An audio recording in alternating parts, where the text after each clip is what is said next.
Cuộc đời Tiêu Hà được ghi chép lại trong sử ký và lưu truyền ở Hán Thư. Năm 202 trước công nguyên, sau khi chiến thắng Hạng Vũ, thiên hạ bắt đầu an định. Lưu Bang đại phong công thần. Khi ấy, ở Nam Cung Lạc Dương xảy ra một cuộc bàn cãi tranh công. Kết quả, nói về công lao, Tiêu Hà đứng đầu. Xếp thứ bậc quan tước, lại là Tiêu Hà số 1. Cuối cùng, Tiêu Hà không chỉ được phong làm tán hầu, thực ấp 8.000 hộ, còn được hưởng vinh dự cực đỉnh là đeo kiếm lên điện, đường hoàng vào triều. Tiêu Hà xuất thân văn lại, không chút công lao chiến trường. Lưu Bang lại khăng khăng đem Tiêu Hà xếp trên các võ tướng mặc giáp cầm binh. Vào sinh ra tử, quan nội hầu Ngạc Quân thấy các tướng không phục, bèn đứng lên nói rằng Tiêu Hà là công lao vạn thế, mà các võ tướng chỉ là công lao một ngày. Lời nói này tuy có chút khoa trương, cũng không có gì không hợp với ý của Lưu Bang. Nhưng luận về công lao khai cơ dựng nên nhà Hán, Tiêu Hà thực sự công quả không phai mờ. Mục chế định luật pháp chính chương cho nhà Hán. Sử chép Tiêu Hà sinh ra do cảm ứng Mão Tinh. Mão Tinh, chủ về chuyện ngục sự. Sau Mão Tinh sáng thì thiên hạ tố tụng, ngục tù công bằng. Sau Mão Tinh tối thì thiên hạ hình phạt lạm dụng bừa bãi. Thời Tần, Tiêu Hà làm đao bút lại, thời Hán làm thừa tướng. Ông căn cứ theo luật nhà Tần, đặt ra luật pháp chính chương cho nhà Hán, giải quyết các sự việc tố tụng, ngục tù trong thiên hạ, thực sự ứng với điềm báo của sao Mão Tinh. Năm 209 trước công nguyên, Lưu Bang khởi binh ở huyện Bái, Tiêu Hà dốc sức giúp Lưu Bang làm bái công. Tiêu Hà đi theo Lưu Bang cũng chẳng phải đơn thương độc mã, mà đem theo mấy chục người họ hàng thân quyến. Sau này hai quân Hán Sở đối đầu, lúc quân Hán nguy cấp, Tiêu Hà huy động tất cả con cháu, anh em mình, hễ ai có thể tòng quân được đều đưa ra tiền tuyến, có thể nói lòng trung sáng soi. Tháng 10 năm 207 trước công nguyên, Lưu Bang đánh vào Hàm Dương. Tần Vương Tự Anh xin hàng. Các tướng vào đến cung Hàm Dương, nhao nhao chạy đến các phủ khố cất giữ tài sản, vàng lụa, bận rộn cướp đồ quý báu trong cung Tần. Tiêu Hà lại vội vàng vận chuyển luật lệnh, bản đồ, sách ở phủ thừa tướng và ngự sử nước Tần. Sau khi Hạng Vũ vào quan, Lưu Bang đem hết các báu vật trong cung Tần kê biên niêm phong lại, để lại hết cho Hạng Vũ. Nhưng ông lại đem hết thư tịch, bản đồ mà Tiêu Hà thu được về Hán Trung. Trong đó không chỉ có luật pháp nước Tần còn có sách của Bách Gia, Kinh Thi, Thượng Thư vốn đã bị đốt sạch ở dân gian. Ngoài ra còn có nhiều tư liệu quan trọng liên quan đến địa hình, quan ải, quận huyện, hộ khẩu, dân sinh, kinh tế trong thiên hạ. Đó chính là nguồn tư liệu cực kỳ quan trọng để sau này quân Hán tiến về phía đông tranh thiên hạ cùng quân Sở. Sau khi quân Hán bình định Tam Tần, Lưu Bang và chư hầu tiến về phía đông đánh Sở. Tiêu Hà ở lại giữ quan Trung, phò tá thái tử, cai quản lịch dương. Ông dựng tông miếu xã tắc, đặt ra luật pháp điều lệnh, xây dựng cung thất, quản lý huyện ấp, vỗ yên bách tính, ổn định hậu phương. Điều ấy khiến cho quân Hán tuy ở trong thời gian dài ở yếu thế nhưng quân lương không đứt, nguồn binh sĩ không gián đoạn.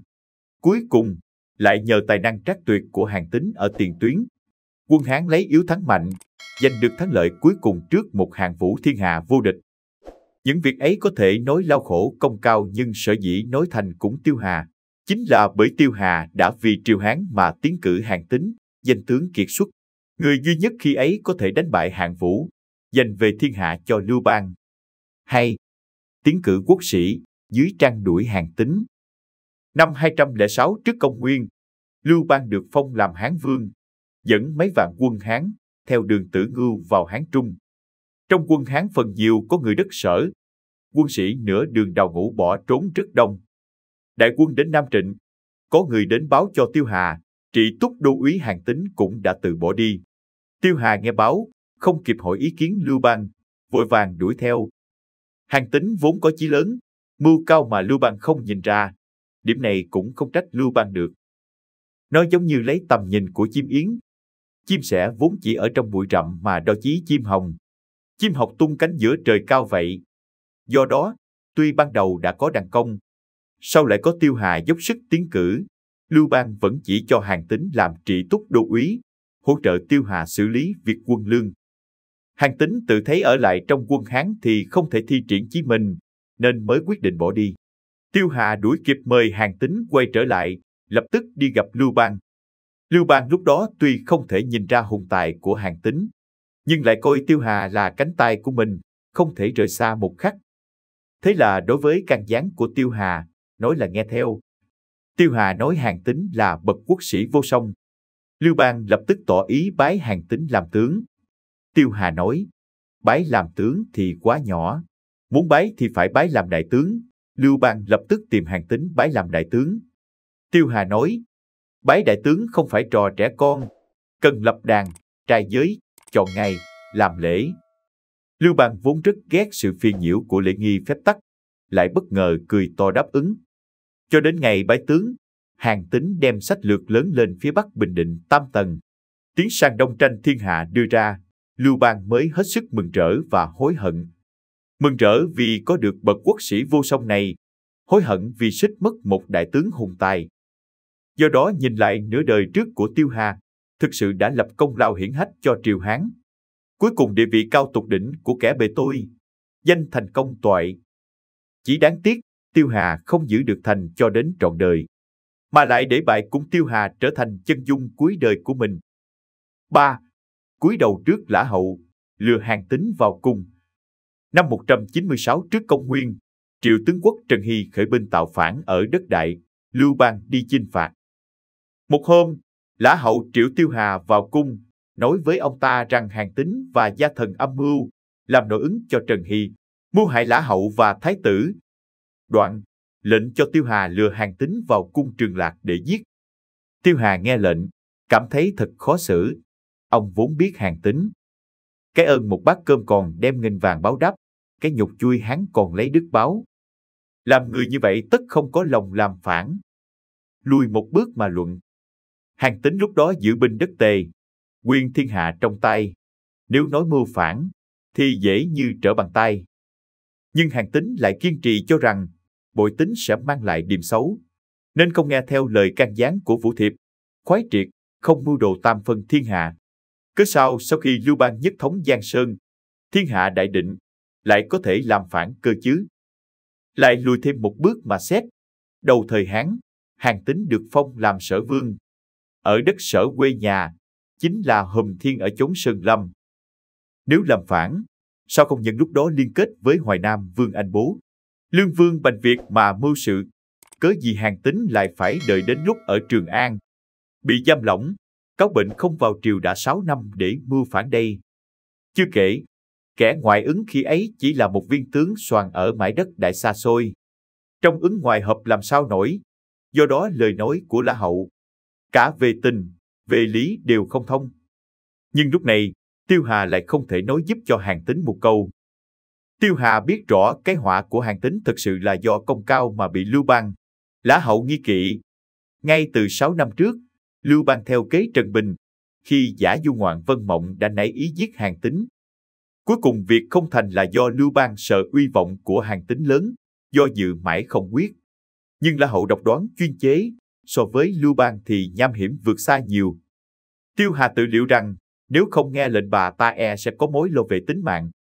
Cuối cùng, thừa tướng nhà Hán uy thế lẫy lừng đã phải chịu khuất phục trước cái uy, cái độc ác của Lã Hậu, cắn răng mà lừa Hàn Tín vào cung.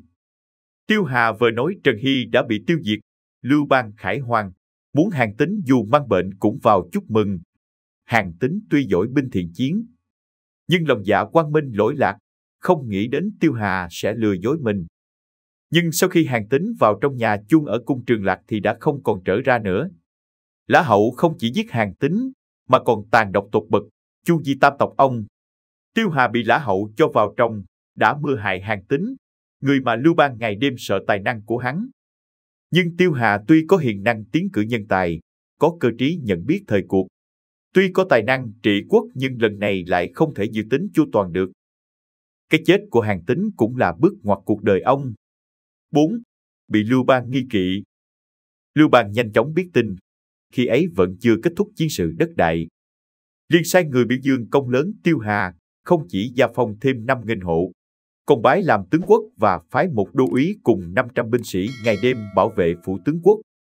Đúng lúc Tiêu Hà đang ở phủ mở đại yến đại khách, thì Triệu Bình một mình đến thăm viếng. Triều Bình là Đông Lăng hầu của nước Tần. Tần vong, Bình lưu lạc thành kẻ áo vải. Ở phía đông thành Trường An trồng dưa sinh sống. Triều Bình nói với Tiêu Hà đại họa sẽ bắt đầu từ đây. Phong thưởng của vua không phải là ân sủng, mà là vỗ yên. Nhà Bình phải thêm, không phải là bảo vệ, thực tế là giám sát. Cái chết của Hoài Âm hầu Hàn Tín không làm cho Tiêu Hà được Lưu Bang tin tưởng hơn, mà càng gây thêm sự nghi kỵ cho Lưu Bang. Cái đạo tránh họa bây giờ chỉ có khước từ phong thưởng, đồng thời hiến hết tài sản cá nhân trong nhà, tất cả đều đem cho quân sử dụng. Tiêu Hà y theo kế hành sự. Tuy gia tài tiêu tán hết nhưng đã bảo được cái mạng nhất thời yên ổn. Nhưng không bao lâu sau, tháng 7 năm đó, Hoài Nam Vương Anh Bố khởi binh. Lưu Bang lại xuất binh thảo phạt. Trong thời gian đó mấy lầm sai người nghe ngóng tướng quốc Tiêu Hà đang làm gì. Có mưu sĩ nói với Tiêu Hà rằng, e là không lâu nữa ngài sẽ phải chịu cái họa diệt tộc. Địa vị ngài làm đến tướng quốc đã là tột bậc của kẻ bề tôi, không thể tăng thêm nữa. Mà ngài thay vua xử lý việc quốc gia, mười mấy năm đến nay, rất được lòng dân. Ngày nay vua đã nhiều lần nghe ngóng tình hình của ngài, là lo lắng ngài ra lệnh một tiếng, sẽ nghiêng ngã Quan Trung, mà thiên hạ sẽ không còn của họ Lưu nữa. Kế sách hiện nay, ngài chỉ có tự làm ô uế thanh danh, cưỡng ép mua rẻ ruộng bách tính, hoàng đế mới có thể yên tâm. Tiêu Hà y theo kế hành sự, Lưu Bang quả nhiên mừng lắm, cho là Tiêu Hà không đáng lo nữa. Rất mau chóng, Lưu Bang tiêu diệt phản quân của anh Bố, trở lại Trường An. Quả nhiên thấy bách tính đầy đường kêu oan, tố cáo tướng quốc cưỡng ép mua rẻ ruộng của bách tính. Sau khi Lưu Bang hồi cung, đem tất cả các tố cáo ném cho Tiêu Hà, để ông tự giải thích với bách tính, mà trong lòng Lưu Bang lại thấy dễ chịu kỳ lạ. Điều này không qua được mắt Tiêu Hà. Tiêu Hà biết Lưu Bang thấy uy vọng của ông đã mất, trong lòng sẽ vô cùng vui vẻ, mà bản thân Tiêu Hà cũng thở phào nhẹ nhõm, thoạt nghĩ nên nhân lúc Lưu Bang trong lòng vui vẻ nên nói mấy lời. Thế là Tiêu Hà bước đến gần Lưu Bang nói, lấy đất trống ở Thượng Lâm Uyển chia cho một số bách tính làm đất ruộng. Nhưng lời nói chưa dứt, họa từ miệng mà ra. Lưu Bang nghe thấy Tiêu Hà lại xin cho dân, nghi kỵ bỗng nảy sinh. Ông cho rằng Tiêu Hà lại muốn dùng đất của hoàng gia để giành lòng dân. Lưu Bang mắng Tiêu Hà tại sao nhận hối lộ của thương nhân, muốn lấy đất ở vườn Thượng Uyển của hoàng gia để mưu lợi cá nhân.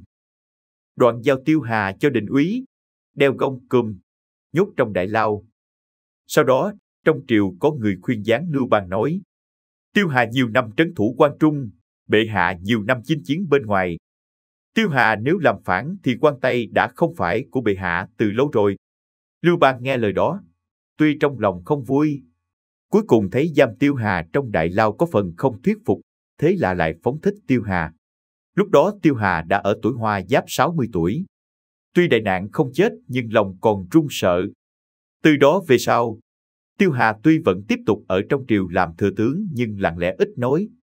Chỉ còn biết cung kính cẩn thận tự bảo vệ mình, run rẩy lẩy bẩy. Không còn phách lực năm xưa. Không lâu sau, Lưu Bang chết. Hơn một năm sau, Tiêu Hà cũng hấp hối trên giường bệnh.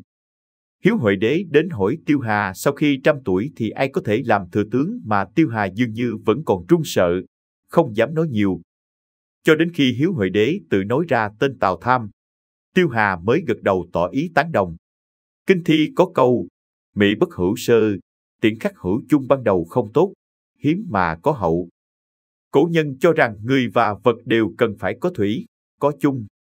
Khởi đầu tốt mà kết thúc cũng phải có hậu, trước sau như một. Nhưng con người sống trên đời có mấy ai trải qua hết phong ba bão táp, mà vẫn kiên trì giữ được thiện tính trong lòng đây, mà không biến đổi đây. Ví như Tiêu Hà, công lớn như thế, dựng mở cơ nghiệp giúp đế mệnh, lo cho quốc gia phụng sự việc công, mà lại tỏ ra u tối trong mỗi lần đứng trước khúc rẽ đường đời. Ông thực đã khiến bản thân gần tới điểm cuối cuộc đời viên mãn bỗng quay ngoắt rơi thẳng xuống vực sâu ân hận. Tiêu Hà trong những năm tàn sau kiếp nạn, vác gánh nặng này, cũng làm cho bản thân mình trở thành kẻ câm điếc. Thành cũng Tiêu Hà, bại cũng Tiêu Hà chính là một lời than thở ngàn năm. Đến nay truyền miệng ngàn đời, có sức cảnh tỉnh con người.